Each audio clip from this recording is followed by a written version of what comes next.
conférence à l'occasion de Mission Collector parce qu'il s'était passé beaucoup de choses au niveau du spatial dans la vraie vie et cette conférence a été remise au bout du jour cette année pendant l'été pour l'occasion ici. Peut-on passer à la page de Nous le pouvons. Voilà, alors comme on l'a dit, on va parler un petit peu de la fiction. On est ici sur un salon qui parle des univers de fiction et le thème c'est le post-apocalyptique. Donc moi sur ma conférence on va parler de comment on se tire de la planète Terre. On va donc, c'est pour ça qu'on parle un petit peu de la fiction au début. Alors tu me disais si j'ai oublié quelque chose, mais en gros, pour pouvoir écrire du space opéra, alors je suis écrivain, Zaz aussi, on connaît beaucoup de gens qui écrivent des histoires, on a vu beaucoup d'histoires.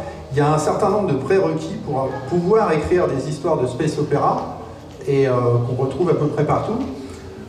C'est-à-dire que si on les a pas, c'est très difficile d'écrire des histoires. Alors, cela dit, je pense qu'il y a des contre-exemples, oui. On va en parler. Mais en gros, pour écrire une histoire de space opéra, il faut une vitesse superluminique, donc ce qu'on appelle le FTL, Faster Than Light en anglais. Il faut s'affranchir de certaines lois physiques, parce que ça, les scénaristes le font tout le temps. Moi, ça me gonfle personnellement, mais voilà. Il faut s'affranchir d'un certain nombre de lois physiques, parce que quand on s'en affranchit pas, ça devient tellement contraignant que les gens ne peuvent pas écrire d'histoire. La maîtrise du métabolisme humain, alors ça c'est plus ou moins optionnel, mais c'est pour tous les voyages qu'on a dans certains univers, comme Alien par exemple, où les corps sont plongés en stase. On est obligé d'avoir acquis la maîtrise du métabolisme humain qu'on ne possède pas encore en fait. Les systèmes de communication TGCT. Alors c'est quoi TGCT? Pour ceux qui connaissent le jeu de rôle, dans le jeu de rôle, on a le ta gueule c'est magique. C'est-à-dire que, par exemple, dans une discussion entre deux systèmes solaires, les gens dans l'espace, ils sont en instantané. Or, une discussion par quelque moyen que ce soit ne peut pas aller plus vite que la vitesse de la lumière. Donc c'est stupide. Donc on s'affranchit complètement de ça. Alors TGCT, c'est ta gueule, c'est technique. Donc c'est utilisé pour les communications ici. Mais après, dans le déplacement spatial, on a le TGCT aussi. Et on a pire, on a le TGCTA, qui est le ta gueule, c'est technologie alien. Que vous avez vu passer dans de nombreuses fictions. En général, quand on n'arrive plus à expliquer des trucs avec nos technologies, on fait c'est pas grave, c'est les aliens. Parce que les aliens, ils sont tous plus forts que nous. Dans les prérequis, on a des composants à durée de vie illimitée. Alors ça c'est un truc que j'ai rajouté moi, mais en fait on envoie des vaisseaux dans l'espace des fois pour 10, 20, 30, 100 ans, mais on n'a aucune idée de la durée de fonctionnement d'un système informatique par exemple, puisque notre recul en tant qu'humain il a quelques décennies tout au plus. Et éventuellement la téléportation, ça aussi c'est en bonus, mais dans certaines fictions on l'utilise beaucoup. Voilà, donc ça, c'est la fiction par rapport à la vraie vie. Donc, tout ce dont on a besoin pour écrire de la fiction, la plupart des fictions que vous avez vues, on retombe un petit peu sur ces principes. Est-ce que tu as quelque chose Oui, je pense beaucoup bien sûr au TGCT qui est un grand classique. Mais c'est vrai que, justement, on a besoin de ces artifices pour arriver à raconter des histoires intéressantes. Et même parfois, certaines histoires de science-fiction se reposent sur certains de ces problèmes. Parce que si on estime que tous ces sujets sont maîtrisés et qu'on en enlève un ou qu'on le casse ou qu'on le détériore, et bien on peut créer de la dramaturgie pour raconter une histoire. Et donc c'est ça que je trouve qui est intéressant. Après, c'est vrai qu'on peut toujours imaginer qu'une technologie, on ne la maîtrise pas, mais qu'on pourrait à l'avenir découvrir des secrets, des sources d'énergie ou des matériaux qui nous permettront de le faire. Donc ce qu'on peut voir dans la science-fiction, c'est qu'il y a des auteurs qui ne veulent même pas en parler. Donc je pense que tu vas parler de Star Wars, on n'essaie même pas d'expliquer ce qu'on met dans le vaisseau pour qu'ils avancent. Et puis il y a les auteurs qui prennent la peine d'inventer une technologie, d'utiliser des termes scientifiques pour expliquer que bon ça on a appris à le faire, on ne va pas vous dire comment parce que c'est pas le sujet de l'histoire. Oui, donc ça on parle de temps en temps de la hard science, donc là ce sont des livres de science-fiction avec des auteurs qui ont plus ou moins des formations scientifiques ou qui sont très éclairés. Le problème de la hard science, c'est que ça reste, dans la plupart des cas, de la théorie. Enfin, d'après ce que moi j'en ai lu. On extrapole des choses. Voilà, on extrapole beaucoup. Alors, on a un bagage scientifique ou pas, mais on extrapole beaucoup. Et le problème, comme vous allez le voir après, parce qu'après on va passer à la partie pratique, c'est que quand on commence à mettre ces théories en pratique, là, ça s'effondre, des fois pour des raisons complètement stupides. Donc voilà, la fiction, ça c'est ce qu'on connaît, ce qu'on voit au quotidien dans toutes les œuvres qu'on apprécie. Il y a quand même beaucoup de choses que nous ne maîtrisons pas. Hein, et typiquement, si vous faites du space opéra sans vitesse hyperluminique, là vous obtenez une histoire poussive. Alors il y a certaines œuvres, je pense que c'est La Guerre éternelle notamment. Oui, on peut rester dans le système solaire et raconter des choses. Voilà, il y a des choses où en fait on peut avoir une histoire qui justement est écrite sans vitesse hyperluminique et du coup ça crée des histoires à rallonge où l'auteur est obligé de dire bah là il s'est passé 10 ans, là il s'est passé 15 ans, etc. Et c'est une dramaturgie complètement à part de ce qu'on a l'habitude de voir avec des histoires qui vont à 100 à l'heure, etc. Mais typiquement, par exemple, je parlais des systèmes de communication, on ne peut pas appeler à l'aide quelqu'un d'un système à un autre, puisque même si on est à 1 parsec, ça fait 3,26 années pour envoyer le truc pour dire on est en danger, venez nous aider. Donc ça n'a aucun sens. Donc sans ces systèmes de communication, par exemple, il y a la moitié des œuvres de science-fiction qui disparaissent, puisqu'on ne peut plus communiquer, on est obligé de communiquer que dans son système solaire, et même c'est quand même bien lent, hein, il me semble, ça prend quelques minutes. À l'échelle de notre système déjà. Mais bon, enfin c'est faisable. Après, dès qu'on passe en interstellaire, ce qui va être le sujet de la conférence après, ça devient beaucoup plus compliqué. Peut-on passer à la page d'après? Allons-y. Voilà, alors là on va rentrer dans le vif du sujet, le déplacement spatial. Donc moi j'ai identifié un certain nombre d'écoles dans les scénaristes et écrivains de fiction spatiale. On en a parlé un petit peu avant. Donc il y a ceux qui ne savent pas, il y a ceux qui veulent faire croire qu'ils savent. Alors ça on va en parler juste après. Ça ce sont ceux qui ont un jargon que vous trouvez beaucoup si vous avez vu des films de science-fiction dans les années 50, 60, 70. C'était l'époque où le spatial faisait rêver beaucoup de gens, mais on va dire que les connaissances spatiales des scénaristes ou des écrivains de chansons, hein, comme on a pu voir avec Goldorak, il n'y a rien qui tient debout. Donc on avait une espèce de jargon qui ressort et qui fait scientifique, un peu comme on a fait aujourd'hui avec Zaz. Vous avez vu, il a mis une blouse et tout de suite, vous êtes estomaqué parce qu'il a l'air scientifique. On l'espère. Ouais. Donc il y a ceux qui pensent qu'on ne sait pas aussi. Ils savent un peu, mais après ils se disent ouais allez, ça va passer. Et il y a ceux qui s'en tamponnent l'oreille avec une babouche. Georges Lucas. Pardon. Non, voilà. Et il y en a, c'est les combinaisons de plusieurs. Hein. Mais en gros, voilà, quand on regarde de la fiction, si on s'est vraiment penché sur tout ce qui est astrophysique, problème de déplacement dans l'espace, etc., en général, on trouve tout de suite ces catégories-là. Est-ce que tu as une catégorie en plus Non, je pense que tu lis à peu près tout dans ce que tu viens de présenter. D'accord. Alors, mais il y a des bons élèves, hein, attention. Là, nous, on parlait avec Zaz de The Expanse, par exemple. Je ne sais pas si ça vous parle. Hein. Mais The Expanse, c'est une saga qui n'est pas space opéra de base, puisqu'on ne maîtrise pas le FTL, l'hyperluminique. Et donc, les gens sont restés dans notre système solaire.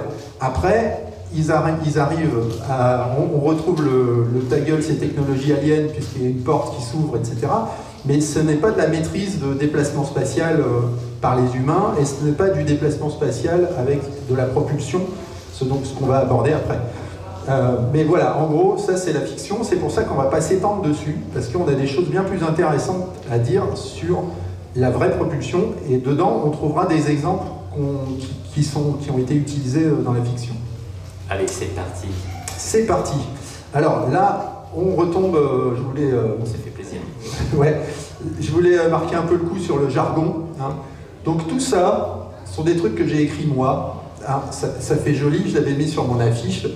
Et en fait, ce sont des dialogues que vous retrouvez dans des films comme Star Crash 2. Celui-là, je les aime particulièrement. Mais il y a des séquences de 5 minutes où les gens se parlent avec des trucs comme ça. Et donc, je ne vous fais pas toute la liste parce qu'on a un dialogue juste après. Attendez, vous allez voir. Alors, c'est toi qui commence. C'est moi qui commence. Voilà, alors, attends, avant le jargon, ça, c'est typiquement un truc qu'on trouve dans un vaisseau spatial. On ne sait pas ce que c'est, mais eux non plus, en plus. Mais en fait, ça fait vachement bien. Alors ça pourrait être donc une partie d'un générateur, ça a de grandes chances d'être un générateur de gravité, etc. On ne sait pas ce que c'est, mais ça fait joli. Et c'est la même chose pour le dialogue que vous allez voir après. Attention, musique. Capitaine Bloss, l'alternateur infraprotonique est en panne. Ce n'est pas grave, on n'a qu'à basculer sur le fractionneur à résilience. Mais non, vous allez faire péter le noyau thermique. On pourra toujours rediriger le flux positronique vers l'accumulateur. Mais ça risque de causer l'explosion du collisionneur, non? Ah, pas si on branche la turbine à fusion matricielle. Et avec ça, on pourra équilibrer les flux quantiques. Ah, très bien, alors faisons comme ça. Voilà. Vous avez déjà entendu ça, hein, je suis sûr. Voilà. Ça ne veut rien dire, mais ça fait bien. On passe à la suite. On passe à la suite. La vraie vie. Alors là, voilà, là ça va devenir intéressant pour tous ceux qui ne sont pas tenus au courant. Actuellement, le record de vitesse d'un engin humain dans l'espace est de 635 000 km/h environ. Vous allez voir que les chiffres, c'est quand même très flottant, hein, parce que ce n'est pas des données que j'ai depuis hier, ça c'est octobre 2023. Et en fait, cette sonde, elle a accéléré sans doute depuis, ou alors elle s'est crashée, une chance sur deux. C'est une sonde qui a été envoyée dans l'orbite solaire après avoir rebondi aussi sur l'orbite de Vénus. Donc ça, c'est un engin qui n'est pas propulsé. Il a été lancé et ensuite, il utilise le slingshot. Je vous expliquerai ce que c'est après pour ceux qui ne connaissent pas. Ça, c'est notre record de vitesse. 176 km/s, c'est 1/1700e de la vitesse de la lumière. Donc gardez bien ça en tête. Le précédent record, alors celui-là était très intéressant parce qu'en fait, quand j'ai monté ma conférence en 2016, il n'avait toujours pas été battu. Et alors, c'est pas 1972, c'est 76. En fait, là, j'ai fait une faute de frappe. Depuis 76, on avait le même record de vitesse d'un engin spatial dans l'espace, la sonde Helios 2, qui est aussi une sonde solaire et qui avait aussi été accélérée par slingshot. Donc ça, c'est la fameuse sonde. Vous voyez, ça n'a rien de glamour. Il n'y a même pas de propulseur. Je crois qu'il doit y avoir un ou deux petits propulseurs d'appoint pour la repositionner sur les côtés, comme la plupart des sondes. Mais voilà, en gros, c'est un truc qu'on a catapulté avec un gros lance-pierre. Et pour l'instant, c'est notre record de vitesse. Il n'y a personne dedans, hein, évidemment, pour ceux qui se posaient des questions. Donc cette sonde, elle est descendue plus basse qu'Helios dans l'orbite solaire parce qu'elle est plus résistante pour faire des analyses. On peut passer à la suivante. Donc le slingshot, pour ceux qui ne connaissent pas, méthode d'assistance à l'accélération sur orbite. En fait, ça revient à surfer sur les orbites de corps célestes. Donc il faut calculer sa trajectoire pour rebondir dessus. Et ça fait gagner considérablement en vitesse. Vous allez le voir sur la page d'après, je pense, où je vous ai mis. Est-ce qu'il y en a qui connaissent Voyager 1 et 2? Donc ce sont des sondes qui ont été envoyées en 77. Là, vous avez les deux courses de Voyager 1 et 2, dont je vais reparler plus tard d'ailleurs. Hein. Et vous voyez que ça rebondit, donc ça a été lancé de la Terre, ça rebondit sur l'orbite de Jupiter, Saturne. Il y en a une qui s'est barrée directement parce qu'elle avait suffisamment de vitesse, et l'autre a rebondi sur Uranus et Neptune en plus. Je vous dirai tout à l'heure où elles en sont. Gardez en tête que c'est parti en 77. Suivant. Alors aujourd'hui, dans le cadre de cette espèce d'étude de comment on peut foutre le camp de la Terre, dans le cadre du thème du festival qui est le post-apocalyptique, on a écarté Mars pour le moment parce que Mars c'est pratiquement proche, hein, bien qu'on n'arrive toujours pas à y aller, mais Mars c'est très proche. On va parler de Proxima b, c'est une planète qui a été découverte en 2016, c'est l'exoplanète la plus proche de notre système connue à ce jour. Et ça gravite autour de Proxima Centauri, qui est le système solaire le plus proche du nôtre. C'est un système stellaire triple, donc il y a une étoile naine et deux étoiles un petit peu plus grosses qui gravitent un peu plus loin. Et c'est situé à 4,2 années-lumière, ça fait 1,3 parsec et 40 000 milliards de kilomètres. Voilà, donc on va essayer de calculer comment s'y rendre avec les méthodes et les systèmes qu'on connaît actuellement. Passons à la suite. Voilà, la vraie vie 2, donc je vous ai parlé des sondes Voyager 1 et 2, envoyées en 77, ce sont des engins non habités. Alors où elles sont à ce moment? Elles sont à 24 et 20 milliards de kilomètres de la Terre. Donc c'est pas mal, hein, mais elles sont parties en 77, et donc comme on disait, Proxima b c'est à 40 000 milliards de kilomètres. Donc si on fait un petit graphe là par rapport à où elles sont parties et où elles devraient, où nous on essaye d'aller, en fait elles sont après presque pas parties en fait. Ça fait un petit peu peur. Et donc actuellement elles voyagent à 17 km/s. Donc elles vont moins vite que la sonde qu'on a vue tout à l'heure, mais la sonde qu'on a vue tout à l'heure, c'est pareil, elle est très très proche du Soleil, et donc elle a été prise dans le slingshot solaire. C'est ballot. Ouais. Alors, les voyages habités, puisque là, l'idée c'est de partir de la planète Terre, donc il faut qu'on soit dedans. Alors, ça nécessite déjà ces choses qui sont pratiquement absentes de la plupart des fictions, qu'on retrouve par contre dans The Expanse, oui. C'est ce qui concerne l'accélération et la décélération. Donc ça, c'est la grosse différence avec la fiction. Dans pratiquement toutes les fictions spatiales, on part, on va vite, et on arrête au frein à main. Ouais, dans certaines œuvres littéraires, la décélération et le temps de décélération fait partie de situations stratégiques. Oui, c'est plus quelque chose qu'on retrouve dans les romans, effectivement, ou dans des fictions qui sont un peu mieux écrites et moins grand public. Effectivement, plus on est dans le grand public, plus on a tendance à dire que c'est pas grave. Bah là, on retrouve les concepts de tout à l'heure. Mais ça, c'est hyper important parce que la vitesse que vous prévoyez d'avoir, dans certains cas, vous ne l'aurez qu'à un seul instant, puisque à partir du moment où vous l'atteignez, il faut déjà commencer à réduire la vitesse. C'est donc l'efficacité de l'engin qui vous propulse va déterminer cette espèce de courbe. Parce qu'en fait, si vous partez, si vous allez vraiment très très très lentement pour accélérer, à un moment donné, vous arrivez à la moitié du voyage et en fait, c'est là qu'il faut décélérer, parce que sinon, vous allez dépasser votre point d'arrivée. Donc ça, c'est important. Donc les calculs de temps de voyage doivent prendre ça en compte. Vous ne pouvez pas dire, parce que je vais à un quart de la vitesse de la lumière, je vais faire une année-lumière en 4 ans. C'est pas possible. Là, on est sur des durées beaucoup plus longues. Donc, qui dit voyage long, dit grosse logistique. Donc un engin énorme. Protection contre les radiations, alors ça c'est valable déjà dans notre système, mais a priori si on va à Proxima c'est bien pire. Donc ça veut dire protection contre la radiation, c'est donc un vaisseau plus gros, plus protégé, plus conséquent, plus tout ce qu'on veut. Et besoin d'un simulateur de gravité, parce qu'on sait de plus en plus, avec les expériences qu'on a, que l'absence de gravité sur l'organisme humain, c'est très très nocif. Et par exemple, en 2016, on a découvert que ça faisait perdre la vue à terme.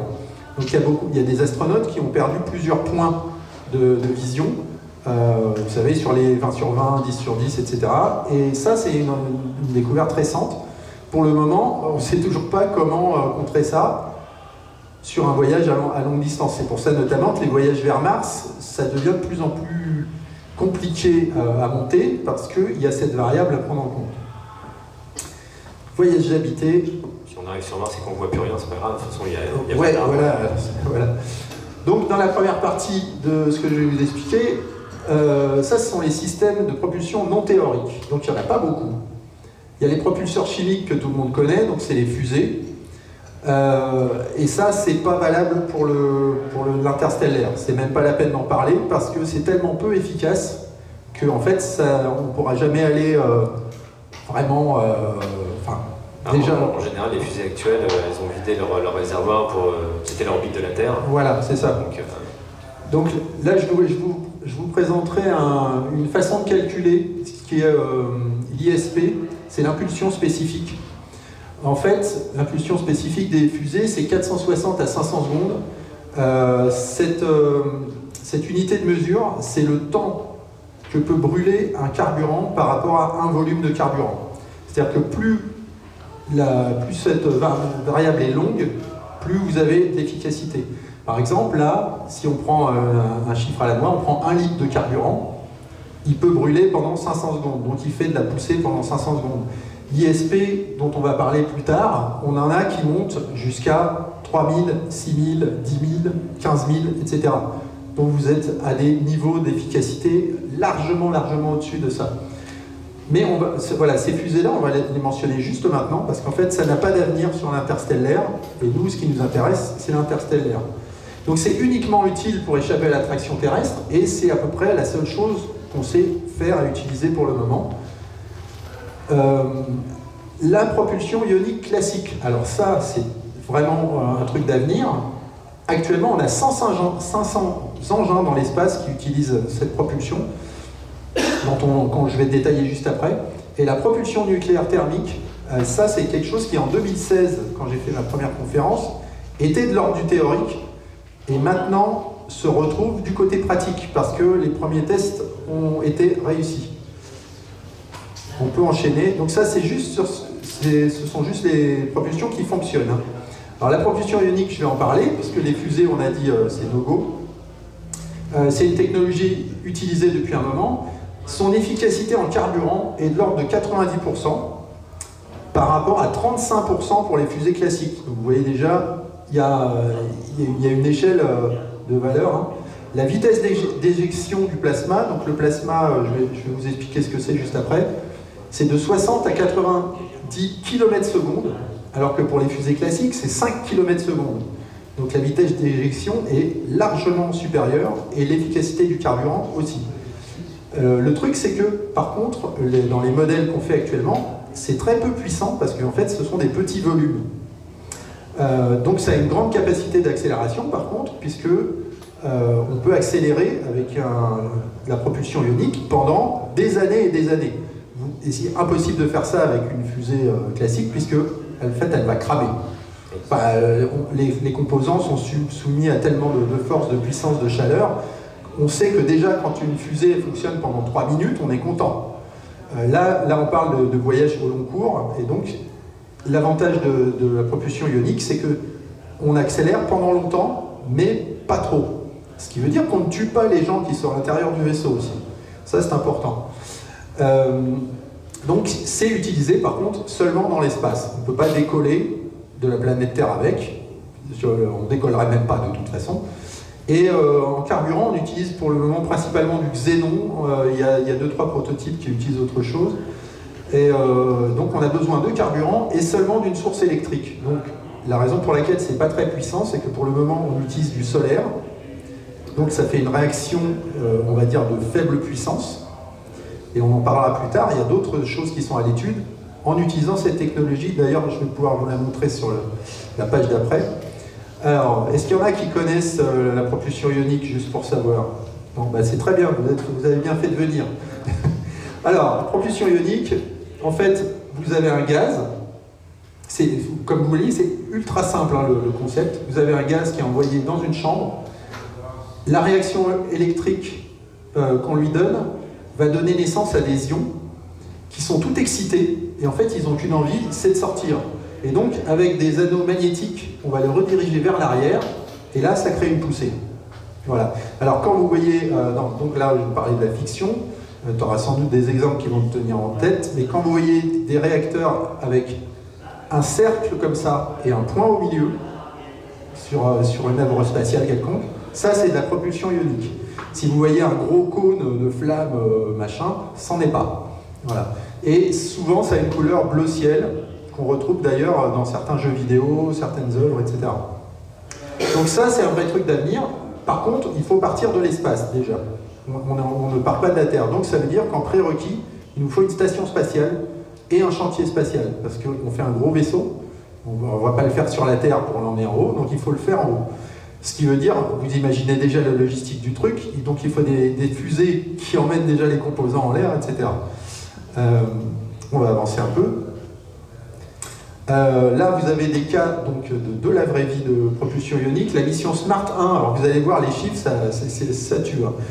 La mission SMART 1 de l'Agence spatiale européenne, donc elle a volé pendant 3 ans pour conclure sa mission lunaire, en utilisant 60 litres de carburant pour un vaisseau de 360 kg.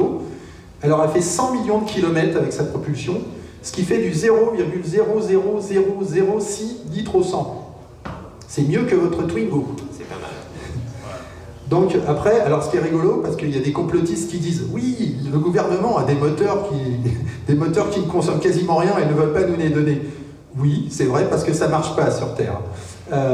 Ça, c'est typiquement un truc que vous pouvez utiliser que dans l'espace. En autre exemple, j'ai la mission Deep Space One en 1998 qui a atteint en 20 mois d'accélération la vitesse de 56 000 km/h avec 80 kg de carburant. C'est pareil, ça fait pas des gros réservoirs, hein, mais voilà, ça c'est l'efficacité du ionique. Et donc ce sont des très très longues accélérations. Et avec ça, on va en parler à la page d'après, je pense. Voilà. Donc une projection sur un vaisseau habité avec cette technologie. Sur le modèle, un modèle assez ancien, parce que là, en ce moment il y a mieux, hein, mais sur le modèle de Deep Space One, voyage jusqu'à Proxima B, approximativement 81 000 ans. On n'est pas pressé de partir. Hein. Cela dit, donc de nombreuses versions avancées de la propulsion ionique sont en cours d'étude. Il y a plein de gens, de sociétés, de micro-sociétés, de grosses sociétés qui travaillent dessus pour le rendre plus efficace. Alors, ce qui est marrant, c'est qu'ils disent tous on va révolutionner le vol spatial. C'est un truc que vous retrouvez sur tous les sites de ces gens-là. C'est assez fascinant. J'en ai mentionné un là, mais il y en a d'autres. Hein. Le propulseur Vasimre. Alors, si vous vous souvenez de mon jargon à la noix du début du show, ok ? Le Vasimre, c'est propulsion magnétoplasmique à impulsion spécifique variable. Voilà, donc il faudra vous en souvenir parce que dans les soirées mondaines, avec ça, vous faites un carton. Avec ça, la durée de voyage descend entre 45 et 60 000 ans. C'est pas mal. Il y a du progrès. Il y a du progrès. Ok. Voilà, alors propulseur, donc vous avez vu l'ionique qui était très simple. Ça, c'est du ionique avancé. Hein. Vous obtenez un flux de plasma, donc du gaz ionisé.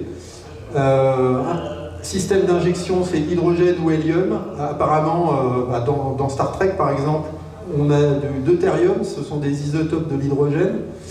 Et puis là, on a des trucs en plus. On a un tube en quartz, champ magnétique et tout. Je rentre pas dans les détails parce que après, ça dépasse mes compétences aussi. Mais en fait, voilà, le truc, c'est que cette technologie-là est intéressante. Et il y a des gens qui travaillent dessus pour de vrai, avec des choses qui, pour certaines, volent déjà maintenant ou sont en proto ou en test. Oui. Alors voilà, et ça c'est la propulsion ionique plus. Donc il y a des gens des fois qui annoncent des trucs. Hein. Firestar Fusion Drive, c'est un plasma superchargé par fusion nucléaire. Donc là, c'est encore... alors ça c'est dans la vraie vie. Hein. Donc, et attendez, ça fonctionne à l'eau.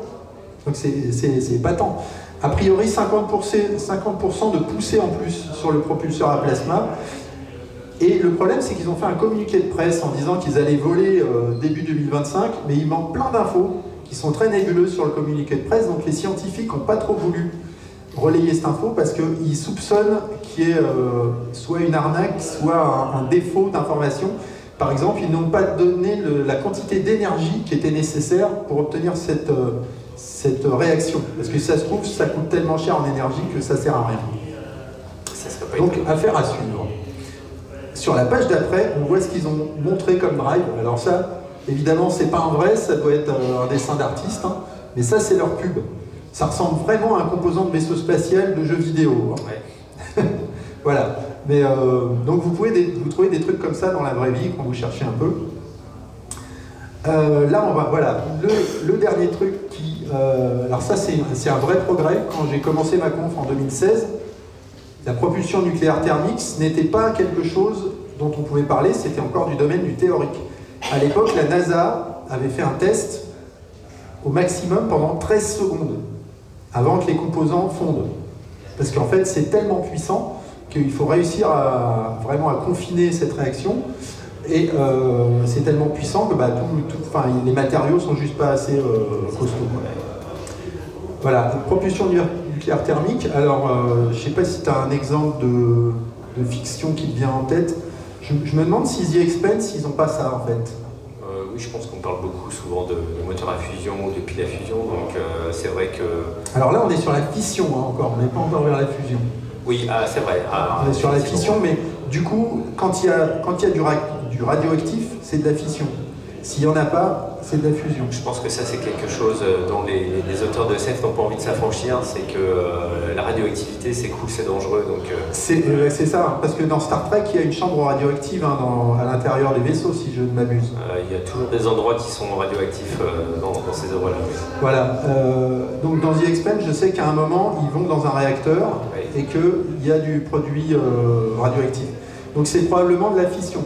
Alors, ça, c'est quelque chose qui est recherché depuis les années 40. Donc ça fait une éternité qu'on travaille dessus.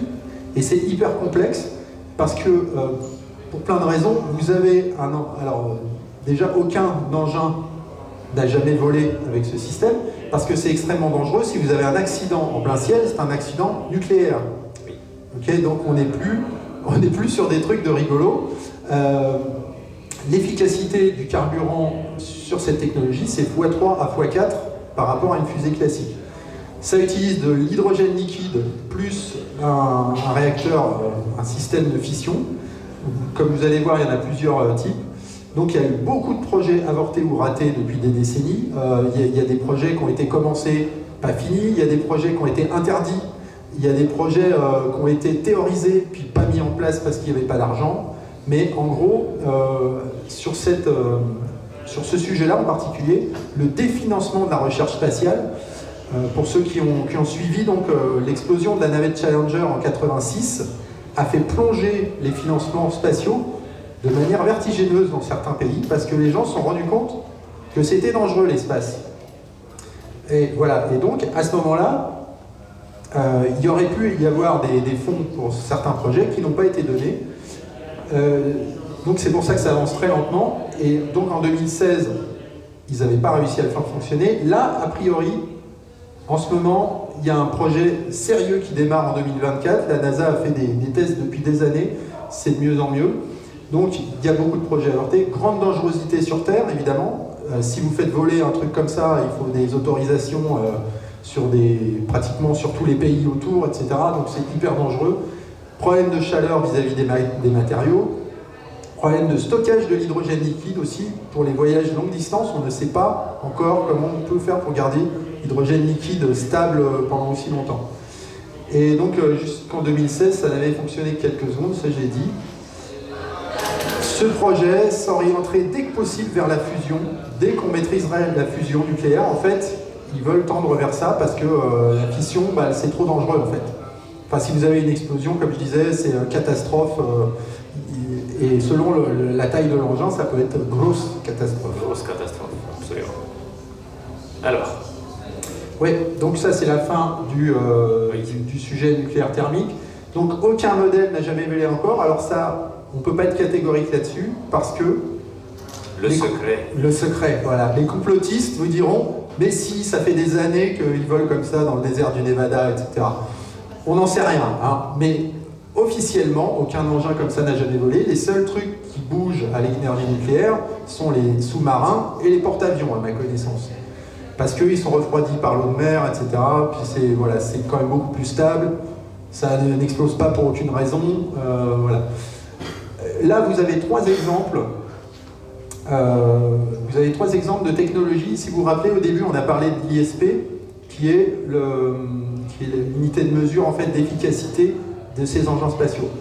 Les fusées normales, on était à 465, donc on est entre 400 et 500 ISP, donc 500 secondes, c'est une unité en secondes.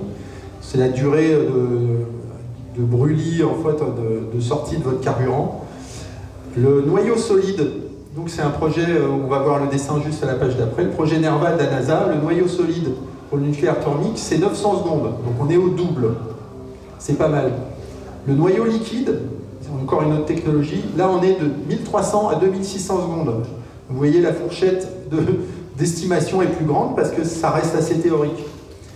Vous voyez aussi qu'on est plus de 4 fois, on peut être jusqu'à 4 fois plus puissant que le système précédent. Le noyau gazeux, là on monte de 3000 à 6500 secondes, donc plus que x10 l'efficacité des fusées classiques. Tout ça, c'est la fission. Et donc, avec ce système-là, le voyage Terre-Mars avec le système NERVA qu'on va voir à la page d'après, c'est réduit à 3 mois, en gros, dans les estimations. Donc là, on peut quasiment embarquer avec ses tongs et sans système particulier d'antigravité, etc. Enfin, de générateur de gravité. Le voyage jusqu'à Proxima B, donc on parle depuis le début, estimé à 1000 ou 2000 ans.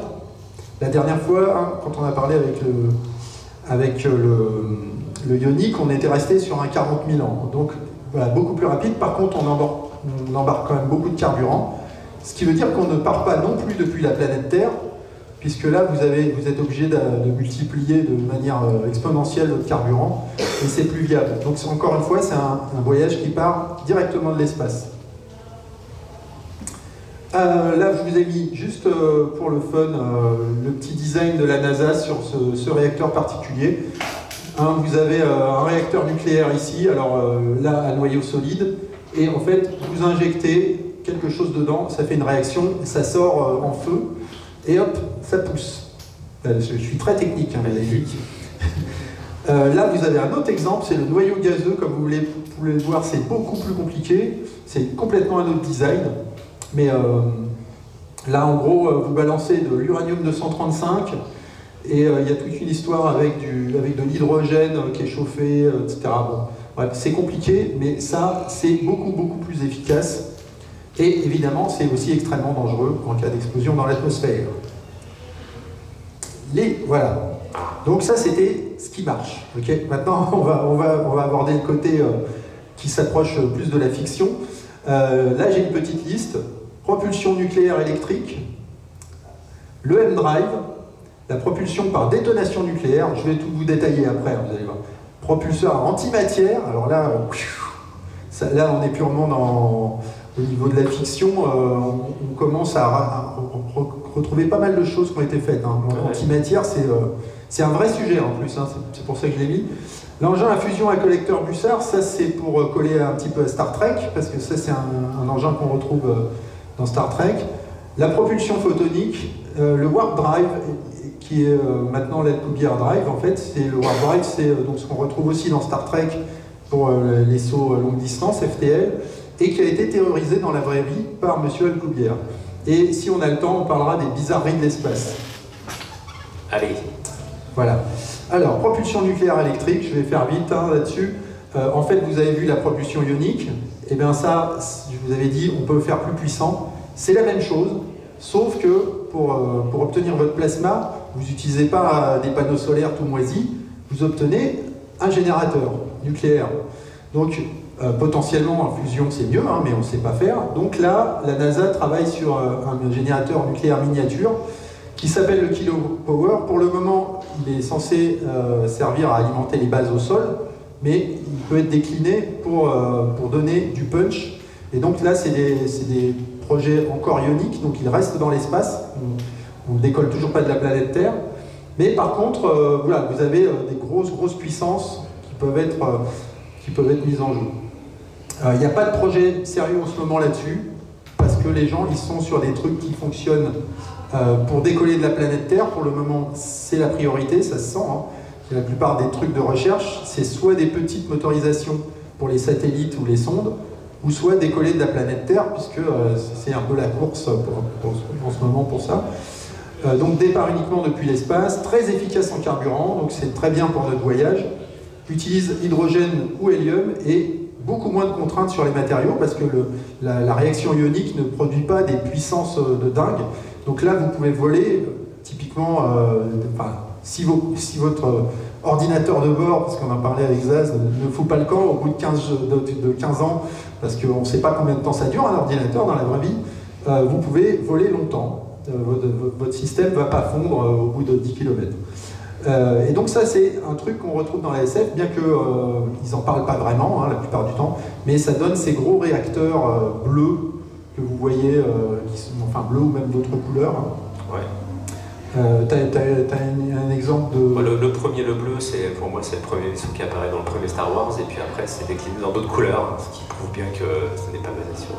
Ouais. Après, en vrai, hein, sur les réacteurs ioniques, tu peux mettre... Si tu mets un train de LED autour, en fait, tu changes vraiment, en vrai, la couleur des ions qui sortent. Mais bon, après, c'est vraiment... c'est du cosmétique. Ok, donc...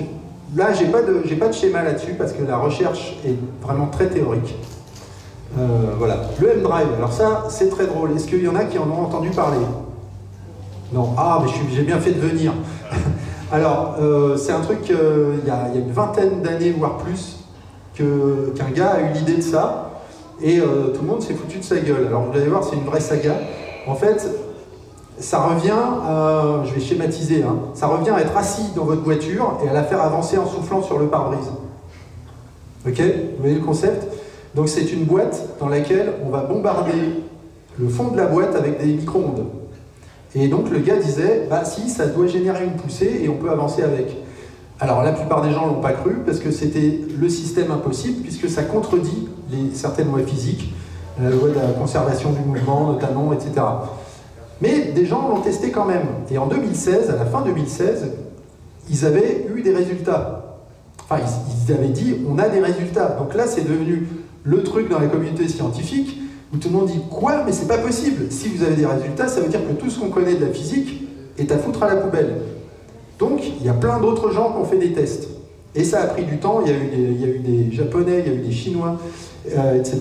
Et les derniers qui ont fini leur test en 2020, je crois, c'était des Allemands. Et eux, ils ont dit, non, ça ne marche pas.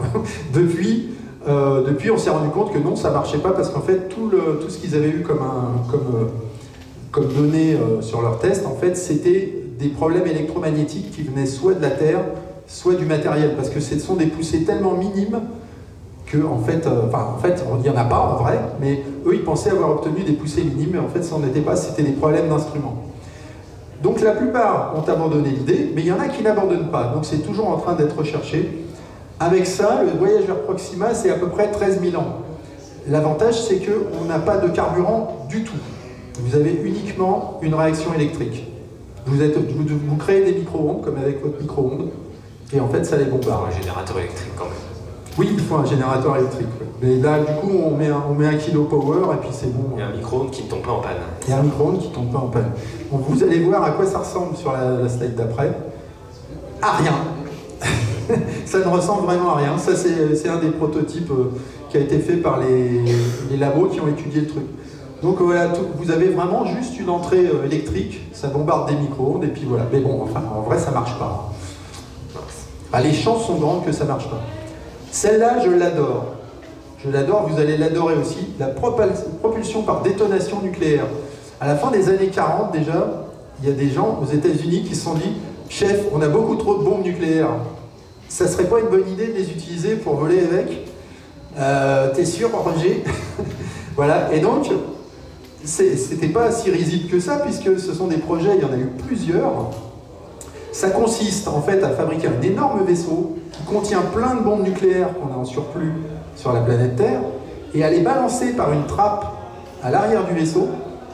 Ça cause donc une explosion qui pousse le vaisseau. Je vois qu'il y en a qui sont sceptiques. Qu'est-ce qui pourrait mal se passer, hein? Voilà. Donc, ce qu'on sait, c'est que ça pousse. Alors, le problème, c'est que voilà, qu'est-ce qui pourrait mal se passer? Nous, ça nous semble débile, mais il y a eu au moins 3 projets aux États-Unis avec ça. Longshot, Daedalus en 1974, Orion le plus récent. Moi, je trouve ça vraiment débile. L'ISP, si vous vous souvenez de cette variable, hein, prévue, c'est de 4000 à 6000 secondes. Donc là, on est plus de 10 fois plus efficace qu'une fusée qui est habituelle. Le truc, c'est qu'évidemment, on ne peut pas partir de la planète Terre, parce que là, on se foutrait soi-même une bombe sous le cul. Vous êtes obligé de partir de l'espace, et en plus, vous êtes obligé d'avoir aussi un propulseur d'appoint en plus, puisque il faut que vous ayez un peu de vélocité, parce que si vous balancez l'explosion sans vélocité, en fait, vous rayez de la carte votre vaisseau qui aura coûté très très très cher. À cette occasion, d'ailleurs, j'ai récupéré une donnée qui est marrante. Il y a quelqu'un, dans le cadre de ce projet, qui s'est posé la question combien de chevaux de puissance peuvent être dégagés par une explosion nucléaire. Donc de moyenne puissance, c'est 5 à 10 milliards de chevaux. Donc vous imaginez bien que quand ils ont vu ça, ils ont dit « Waouh, pour pousser un vaisseau, c'est trop fort !»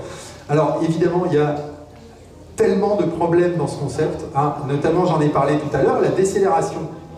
Ah oui. Ça n'a pas été abordé dans le projet. Parce que mettre une bombe devant soi, c'est plus embêtant. Ouais, voilà, exactement. Parce qu'encore derrière, vous pouvez calculer le temps pour la mettre, parce que c'est toute une histoire de temps en fait. Il faut que la bombe explose au moment pile où ça va créer une onde, mais sans détruire le vaisseau. Donc c'est très particulier. Sachant que vous avez un vaisseau qui est une bombe nucléaire géante dans laquelle vous vivez. Donc faut vraiment pas suer du cul là. Hein, vous êtes d'accord? C'est le truc super dangereux. Avec ce système néanmoins extrêmement débile, alors on ne peut pas freiner, hein, on est d'accord, mais on peut atteindre jusqu'à 5% de la vitesse de la lumière. Ce qui veut dire qu'on peut atteindre Proxima en 200 ans environ seulement. Quelle chance on a! Bon, après, on y va, mais on ne peut pas s'arrêter. C'est un autre problème.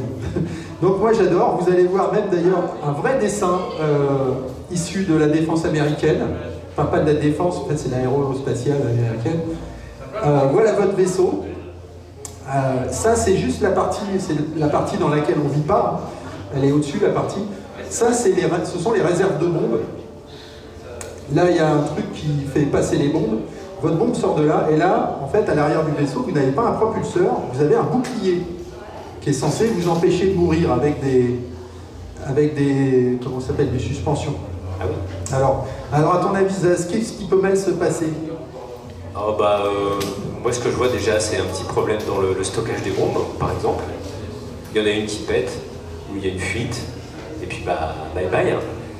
Ouais, ça fait. Ça, c'est un exemple. Après, tout ce que tu as dit sur le fait de bien calculer la distance d'explosion des bombes qu'on a derrière soi, si on rate, on meurt. On meurt. Donc ça voilà. fait déjà pas mal. Hein. Et même si on est trop près et qu'on rate pas, on peut être irradié, et donc accéléré, mais en étant irradié, donc on meurt plus loin. Le bouclier n'arrête pas les radiations, hein, ça en dit. Ouais, exactement. Donc voilà, ça c'est un vrai truc. Il y a des millions et des millions de dollars qui sont disparus dans ces projets-là, et c'est vraiment extrêmement stupide. Donc je tenais à vous le partager, parce que comme ça, voilà, vous aurez une nouvelle connaissance du monde de l'espace. Moi j'étais content quand je l'ai découvert. Alors, voilà, là on touche à la SF, le propulseur à antimatière. Alors, l'antimatière c'est quelque chose de réel, ça existe, donc déjà, ça part plutôt bien. En matière comment on pourrait dire ça? Non, je vais juste décrire l'antimatière pour ceux qui ne connaissent pas. Donc en fait, ce sont des particules dont les charges sont à l'inverse des particules normales.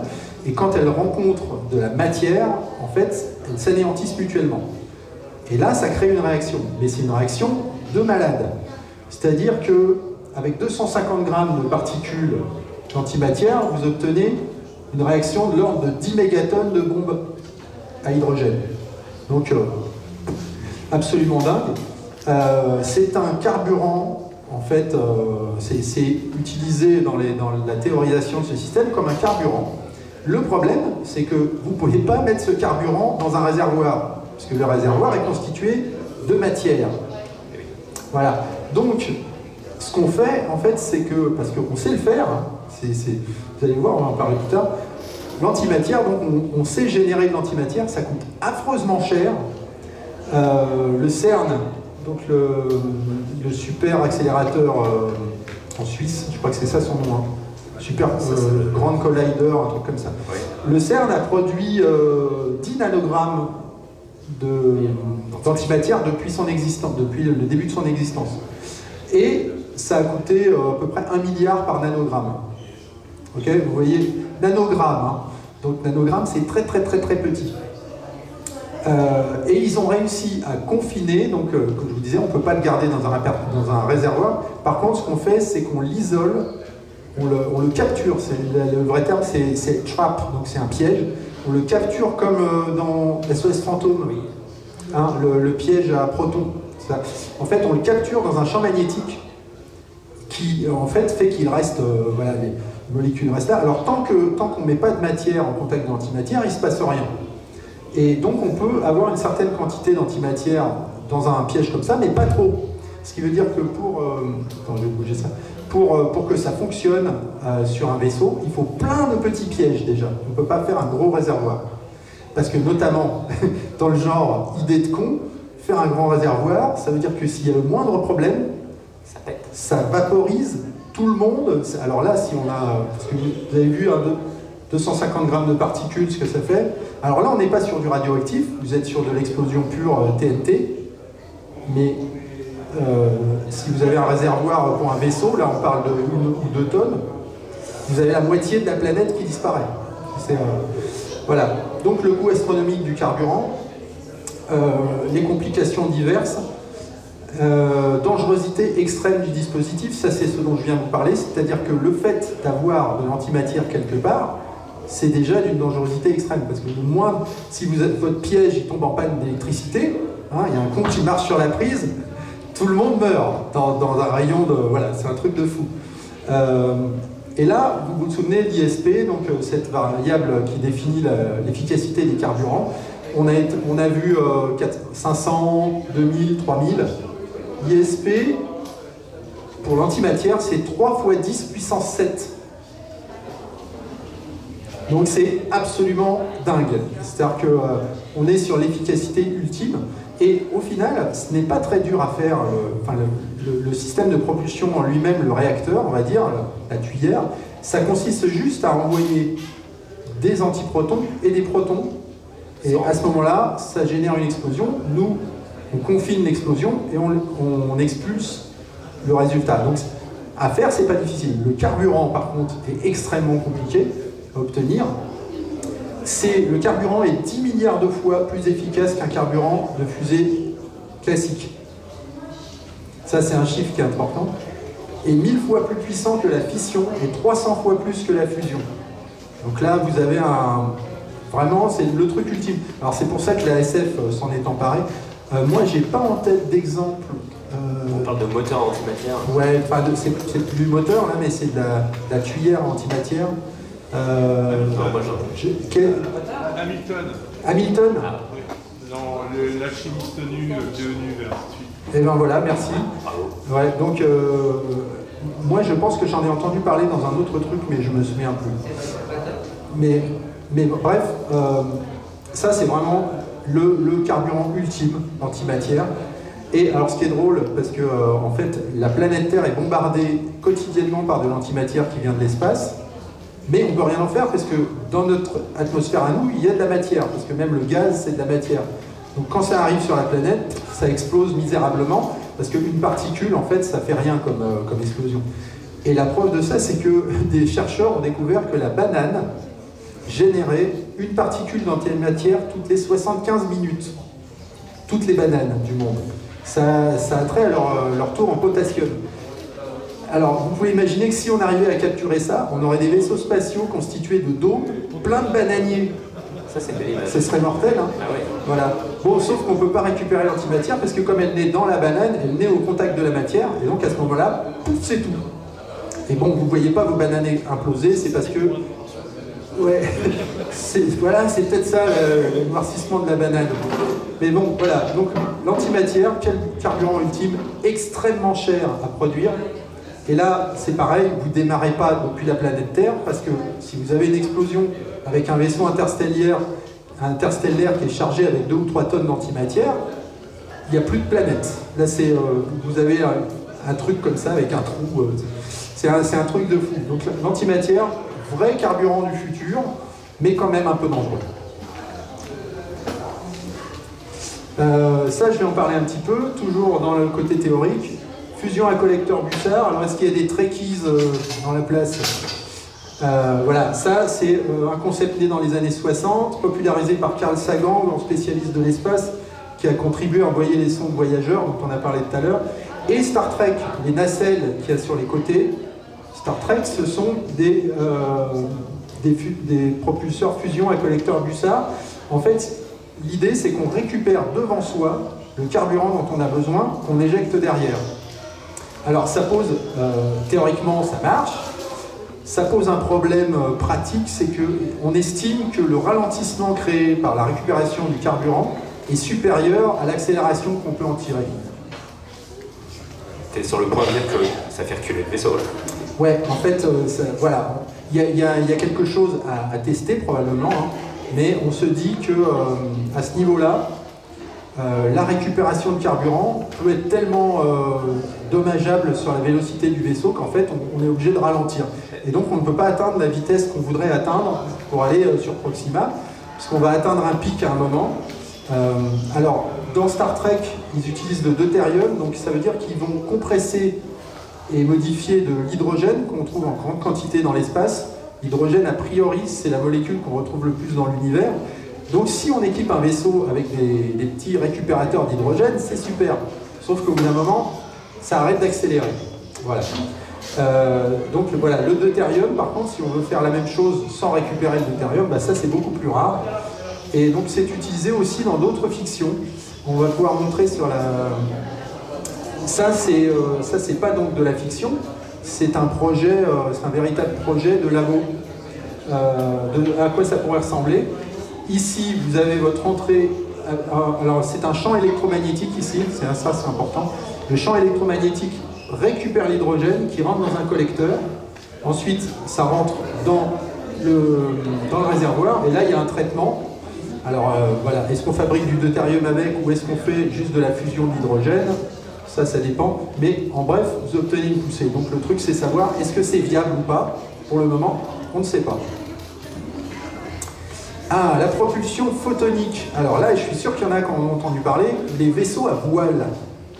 Ça vous dit quelque chose? Il y a des auteurs qui sont très prolifiques avec ça. Ah oui, parce que c'est poétique, la voile solaire, ça. Voilà, alors on envoyait dans Sankukai. Ouais. Il y avait un vaisseau à voile dans Sankukai, pour ceux qui se rappellent. Alors, la propulsion photonique, c'est un vrai truc aussi, mais le problème, c'est que c'est extrêmement peu efficace. Mais on doit en parler quand même, parce qu'il y a des gens qui bossent dessus, et voilà, ça va leur faire plaisir. Donc il y a deux choses avec la propulsion photonique, il y a la voile solaire et la voile laser.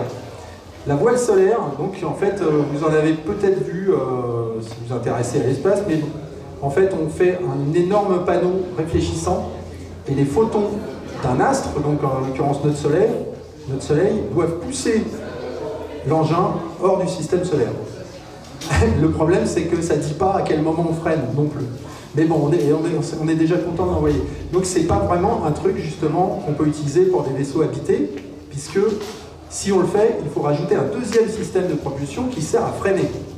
Enfin à ralentir, hein, parce que le freinage c'est autre chose. Donc c'est très peu efficace. Là vous avez par exemple un exemple d'une voile de 500 mètres carrés pour un engin minuscule qui doit être à peu près grand comme ça. Notamment le fait que ça marche difficilement. Il y a un projet de course Terre-Lune qui existe depuis 1981 avec des engins à voile solaire. Il n'est toujours pas parti. Donc ça fait plus de 40 ans que les gens ils bossent sur ce projet. Donc il y a eu plein d'échecs, etc. Mais seulement dire, en 2010, il y a le projet Icaros qui a réussi. Donc c'est une voile spéciale qui a un nom, je ne sais plus lequel. Ils ont fait une voile de 173 mètres carrés qui donne une poussée de 0,114 grammes, alors c'est très très light. Hein.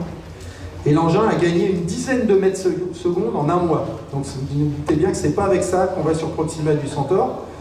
D'autant plus que plus vous vous éloignez de l'astre qui émet des photons, plus les photons sont dispersés, et donc moins vous avez de poussée. Donc vous avez une poussée poussive au bout d'un moment. Donc les estimations pour un vaisseau habité, ça a été fait. Il y a des gens depuis plus de 10 ans déjà qui travaillent dessus. Alors là, on est sur un projet d'un prix absolument colossal pour envoyer un vaisseau habité, donc avec la logistique, etc., qui partirait de l'espace, hein, comme d'habitude. Il faut une voile de 300 km de large. Ok ? Donc c'est une voile qu'on ne peut pas fabriquer puisqu'on n'a ni les matériaux, ni les connaissances pour le faire, ni l'argent. Alors l'argent encore moins, mais les ressources déjà. Et de toute façon, ils ne connaissent même pas le matériau avec lequel ils pourraient le faire. Donc ça, c'est la voile solaire. Alors quand vous voyez des mecs qui disent « Ouais, la voile solaire, c'est l'avenir pour s'échapper de l'humanité et aller sur une autre planète », non. Non, mais il y a plus drôle. Vas-y, donc ça, c'est une vraie voile solaire qui fonctionne actuellement. Vous avez un tout petit vaisseau qui est poussé par la voile solaire. On va avancer. La propulsion photonique 2, donc c'est la voile laser. Alors là, c'est des petits malins qui ont dit les photons, c'est pas assez puissant, les photons du soleil, donc nous, on va pousser des trucs avec des lasers. C'est bien les lasers. Voilà. Alors, c'est un vrai truc qui est utilisé dans la vraie vie pour dévier la course des satellites et pousser certains satellites. Donc ça marche. Par contre, pour le projet en question, pour aller loin, le problème c'est que on veut là du coup on a une vraie vélocité de base puisque c'est la vitesse de la lumière qu'on utilise. Donc on estime qu'on pourrait atteindre la moitié de la vitesse de la lumière en la poussant avec un laser, hein, parce qu'avec les photons c'est pas possible. On pourrait atteindre Proxima en 32 ans. Ça c'est en fait sur le papier. Après, des gens, ils ont étudié la mise en pratique de la fabrication de ce laser. Alors c'est là que c'est puissant, parce que si vous avez déjà vu des films de super vilains qui fabriquent un gros laser pour tuer les gens, donc celui-là, il a été modélisé, il fait la taille de l'île de Manhattan, ok? Parce que son but, c'est de tirer dans un vaisseau qui sera en train de quitter le système solaire. Oui. Il fait la taille de l'île de Manhattan, et à chaque fois qu'il s'allume, il dépense 17 000 terawatts d'énergie, ce qui correspond à la quantité d'énergie produite par la planète entière en 24 heures. Donc vous imaginez bien que c'est pas très réaliste. Voilà. Donc ça c'est un truc, bon les gens ils ont travaillé dessus, mais on se rend compte que c'est quand même un peu du pipeau. La question qui fâche, à la dernière ligne. Ah oui, ouais, voilà c'est pareil. Comment on ralentit? Alors ça c'est pareil. À mon avis, à la fin de la réunion, il y a un mec qui a dû dire Roger, comment on ralentit? Parce que voilà, évidemment, alors pour ceux qui n'étaient pas là au début, hein, quand on voyage dans l'espace, c'est bien parce qu'on va vite.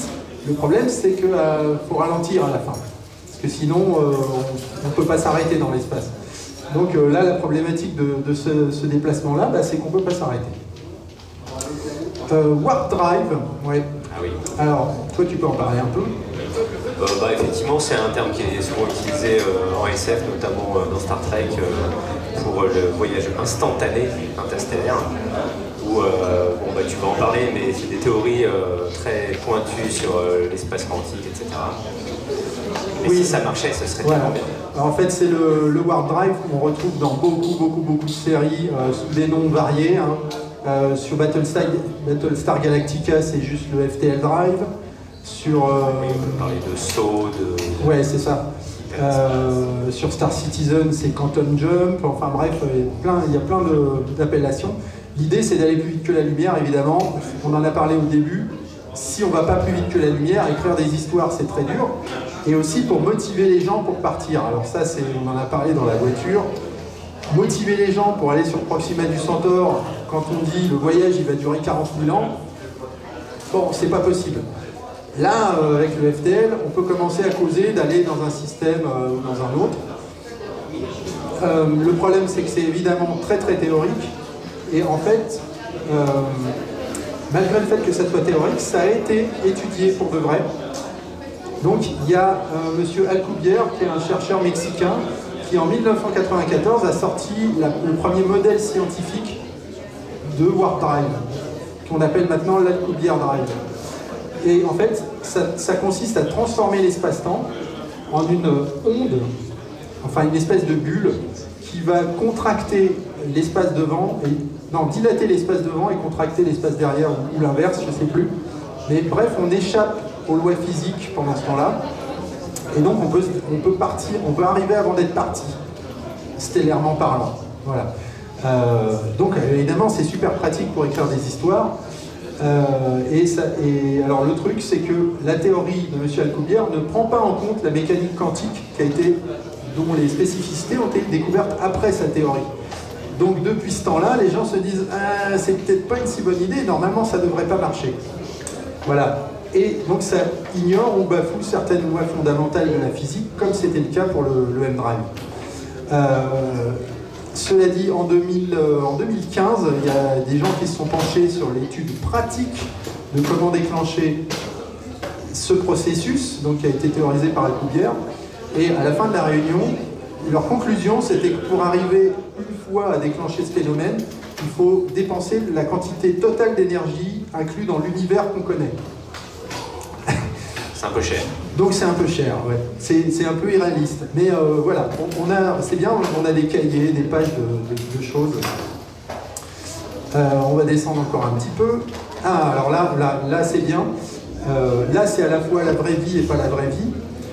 Les bizarreries de l'espace, alors ça c'est le grand espoir de l'humanité, puisque sachant qu'on n'arrive pas pour le moment à faire des systèmes de propulsion assez rapides pour faire du voyage interstellaire, on compte sur des découvertes de l'espace. L'espace, c'est un peu comme notre océan, on n'en sait pas encore grand-chose. Il y a énormément de choses qu'on sait, et il y en a encore beaucoup plus qu'on ne sait pas. Mais on ne connaît pas exactement les propriétés à l'intérieur d'un trou noir, par exemple. Ça a fait l'objet d'ailleurs de pas mal de fiction. Hein. Oui, il y a le fameux film Le Trou Noir. Le Trou Noir, ouais. Mais c'est assez vieux, mais... Event Horizon aussi.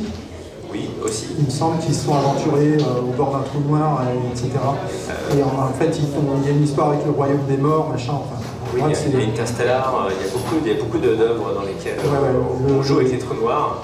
Le trou noir est fascinant parce qu'effectivement, il y a plein de théories. Les trous de verre, alors c'est encore un autre truc, ce serait des distorsions d'espace qui seraient créées entre des endroits. Alors donc, si on trouve une entrée, il y a probablement une sortie. Mais on ne sait pas si ça existe vraiment, c'est beaucoup de choses qui ont été théorisées par les écrivains de fiction, mais en vrai, on ne peut pas dire que ça n'existe pas. Non, effectivement, on ne peut pas dire qu'on a encore essayé. Voilà, les portes dimensionnelles, etc., c'est pareil, le multivers.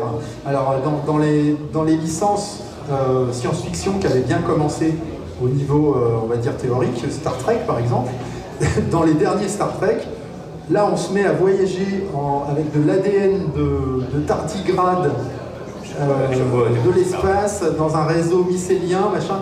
Donc on est de plus en plus dans le théorique, multivers, etc.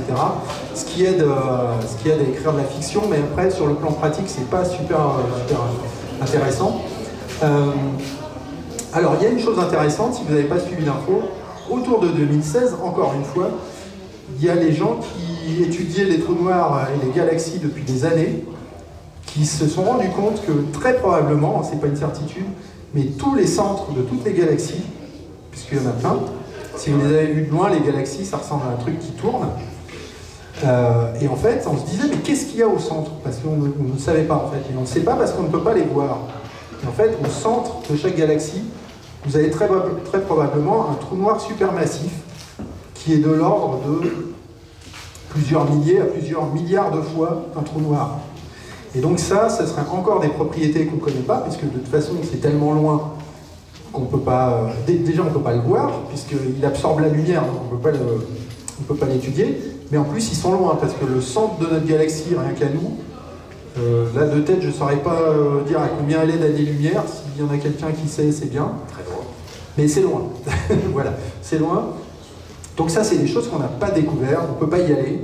Mais qui sait ce qui se passe quand on est aux abords d'un trou noir supermassif. Et là, pareil, ici, on a parlé tout à l'heure du slingshot, l'assistance gravitationnelle. Avec ce qu'on gagne comme vitesse sur le Soleil, imaginez ce qu'on peut gagner en bordure d'un trou noir supermassif. C'est un truc de malade.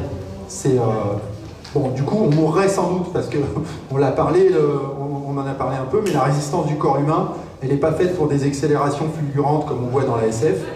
Hein, si vous prenez un vaisseau, que vous le faites arrêter comme ça, comme dans Star Wars, sortant d'un voyage hyperluminique, tout le monde est vaporisé en purée le long des murs, et puis c'est terminé l'histoire. Voilà. Donc tout ça, c'est très loin en général, donc c'est très difficile à étudier ou à tester. Et on va arriver à la fin... Ah bah tiens, on est presque à l'heure, dis donc. On va arriver à la fin. Là, je vous ai chopé un petit schéma qui vient de la NASA. Alors, pour ceux qui n'étaient pas là depuis le début, je vais parler très vite fait de ce que c'est. En fait, ce sont les différentes efficacités des engins dont j'ai parlé dans la conférence. Vous avez les engins pratiques en haut et les engins théoriques en bas. Ici, vous avez l'impulsion spécifique en secondes, c'est-à-dire le nombre de secondes, toujours pour ceux qui n'étaient pas là au début, le nombre de secondes pendant lesquelles un carburant va brûler au même volume et donc générer de la poussée. C'est-à-dire que sur une fusée classique, vous mettez 1 litre d'hydrogène ou d'oxygène fluorine, vous obtenez une poussée pendant 465 secondes. Si vous faites la même chose avec un réacteur à fission, vous obtenez, selon le noyau que vous utilisez, 900, 2600 ou 6700. C'est des chiffres, vous avez vu, c'est même pas les mêmes dans mon truc, mais c'est des ordres de grandeur. Hein. Donc ça, c'est pratique. Ça, c'est en cours d'études pratiques. Ça va probablement voler assez bientôt, mais que dans l'espace. Et ça, ce sont les modèles théoriques. Donc, fission directe. Alors là... Là, on est sur en fait, un système où on génère des explosions nucléaires à l'intérieur du réacteur et en fait, on les redirige, un peu comme on fait avec l'antimatière dont je vous ai parlé. Donc là, l'ISP, là c'est 6700, là on est 1.3 fois 10 puissance 6. Je ne suis pas très bon en calcul mental, mais c'est beaucoup plus. Okay, et là, vous avez une variable intéressante. Mass ratio Earth Escape. Ça, c'est en fait la différence que vous avez entre votre vaisseau vide et votre vaisseau plein de carburant pour s'échapper de l'orbite terrestre. Alors, dans le cadre de ma conf, le voyage interstellaire, il ne part pas de l'orbite terrestre. Il part de l'espace. Mais vous voyez quand même un ordre de grandeur, les fusées normales, il faut 15 fois la taille de la fusée pour décoller. C'est pour ça qu'on en a parlé tout à l'heure. Vous avez une fusée, puis deux énormes des réservoirs de carburant. Et en fait, les réservoirs font 15 fois à peu près le poids de la fusée. Sur de l'hydrogène, fission, réacteur à fusion, vous avez soit, là vous divisez par 4 déjà, vous êtes à 3,2, 1,5, 1,2, et ensuite vous arrivez sur ces fameux systèmes très théoriques. Là vous êtes quasiment à un rapport de 1, c'est-à-dire que en gros votre carburant ne pèse pas beaucoup plus que votre engin à vide. Et donc potentiellement avec ces technologies-là, on peut arriver et repartir d'une planète. Bon. Grosso modo, vu la puissance, vous rasez plusieurs centaines de kilomètres, soit en décollant, soit en vous arrêtant, mais le fait est que voilà, donc la fission 1.3 x 10 puissance 6 sur l'ISP, la fusion thermonucléaire, alors j'en ai pas parlé trop, mais donc pour le moment tout le monde sait faire de la fission nucléaire. La fusion nucléaire, on est en train de travailler dessus depuis très longtemps, c'est un sujet qui passionne les scientifiques. Parce que là, en fait, on génère une réaction nucléaire, mais sans matériaux radioactifs. Donc là, c'est avec de l'hydrogène. En fait, ça consiste à faire une imitation de ce qui se passe dans le Soleil. Donc vous avez un réacteur actuellement en France, c'est le CERI, je crois, qui est à l'étude, qui est en construction depuis des années et des années. Et je crois qu'ils vont faire ils ont déjà fait des simulations dessus. Et il y a une simulation qui est prévue encore pour dans un an ou un truc comme ça. Donc là, l'idée, c'est de générer un mini-soleil, en fait. Donc la fusion nucléaire, là vous êtes à 3.7 x 10 puissance 6, donc on est déjà 2 fois plus efficace qu'ici. Et l'antimatière, dont j'ai parlé, alors là, c'est 3 x 10 puissance 7. Donc c'est une puissance sans commune mesure. Voilà, donc ça c'est le dernier schéma pour la journée sur ce qui concerne tout ce qui a été théorisé et mis en pratique. Et puis voilà, donc comme vous avez vu, on ne peut pas aller sur Proxima du Centaure tout de suite. Voilà, c'est la conclusion. On va bientôt finir. Est-ce que on a le temps de poser des questions que les gens peuvent... Ouais. Si vous avez des questions rapidement, assez pointues des fois, hein. Mais n'hésitez pas, n'hésitez pas. Je suis pas sûr de pouvoir répondre. Hein. Oui. Pardon? Non. Proxima b, j'en ai parlé au début. Proxima b, c'est la planète sur laquelle on essaye d'aller avec cette conférence, c'est-à-dire un voyage interstellaire. Elle est dans le système Proxima, qui est à 4,2 années-lumière. C'est une des premières planètes où on estime que potentiellement que les humains pourraient s'installer. Une exoplanète qui semblerait vivable dans un endroit dans un système solaire qui est comparable au nôtre. Ouais, enfin voilà, qui a des chances. Que peut-être, probablement. C'est une planète qui est dans un système proche, qui est dans la zone habitable, entre guillemets, de son étoile. Voilà. Et donc l'idée dans la conférence, c'était de trouver en combien de temps on peut y aller avec les motorisations, enfin les systèmes de propulsion qu'on connaît. Est-ce qu'il y a d'autres questions? Oui. Et dans le monde entier qu'on bosse là-dessus, même en France, on bosse sur ce genre de... Oui, tout à fait. Vas-y. Je me demandais si même en France on bosse sur ce genre alors, on bosse, en France. Alors j'ai discuté il y a 2 ans avec le directeur de projet d'Ariane France. Je lui ai parlé de ma conf. Donc il m'a bien validé la conférence. Hein. Le truc, c'est que on est sous-financé. J'en ai parlé tout à l'heure avec l'accident de Challenger et tout. Le monde entier est sous-financé. Alors si vous voulez un chiffre aberrant, quand j'ai fait la conf en 2016, j'avais fait des recherches. L'Agence spatiale européenne avait moins d'argent que le club de foot le plus riche d'Europe. Vous voyez où sont les priorités des gens. Hein. Et d'ailleurs, c'est les 3 clubs de foot les plus riches avaient plus d'argent que en fait l'Agence spatiale européenne. Les 3 indépendamment, hein, pas les 3 ensemble. Donc vous voyez qu'on est largement sous-financé, et donc évidemment, plus on va dans les catastrophes, parce que là l'humanité s'approche pas mal des catastrophes, enfin de plus en plus de catastrophes, et plus il y a de catastrophes, moins on met d'argent dans la recherche, et donc moins on a de chances de s'échapper. On est un peu dans un espèce de cercle vicieux, où l'argent qu'il fallait mettre dans la recherche spatiale, c'était avant. Comme vous l'avez vu, il y a plein de projets qui ont capoté, et plein de trucs qui sont d'avenir, vraiment, mais qui n'ont pas la propulsion nucléaire électrique, par exemple, c'est un truc pas trop dangereux. Ça, personne n'a travaillé dessus parce que les fonds sont ailleurs. Donc, voilà. Et en France, il y a des gens qui travaillent sur l'amélioration. Alors nous, on est plus sur les fusées pour le moment, donc on a plutôt tendance à bosser pour faire décoller Ariane le mieux possible. Donc on est sur la rocket science classique, comme on dit. Mais il y a quand même des gens qui se posent des questions sur ces trucs-là. Oui, et donc, comme tu l'as remarqué, il y a surtout des fonds privés maintenant qui font de la recherche voilà, pour l'exploration spatiale. Donc l'espoir que ça avance, c'est soit les fonds privés, soit, et c'est extrêmement triste, les gouvernements totalitaires.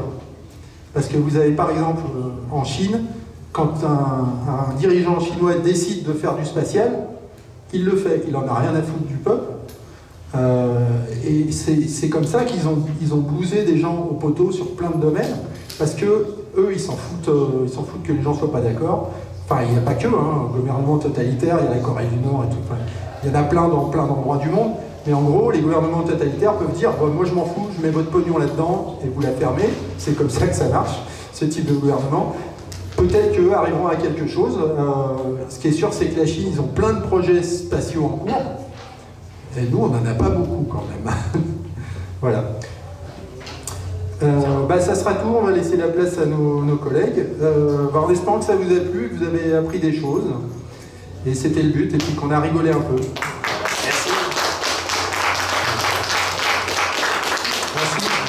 Merci à Zaz de m'avoir accompagné dans cette grande épopée spatiale.